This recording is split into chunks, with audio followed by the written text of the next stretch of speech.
আমার খবর।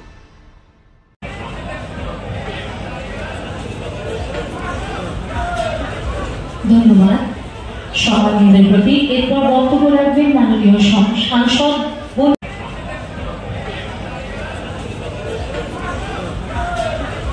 ধন্যবাদ।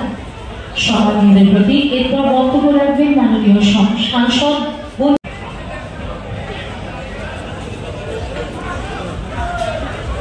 ধন্যবাদ। সভানন্দের প্রতি এরপর বক্তব্য রাখবেন মাননীয় সাংসদ।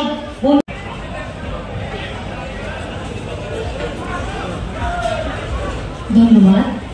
সভানন্দের প্রতি এরপর বক্তব্য রাখবেন মাননীয় সাংসদ। দেখতে চোখ রাখুন আমাদের ফেসবুক ও ইউটিউব চ্যানেলে।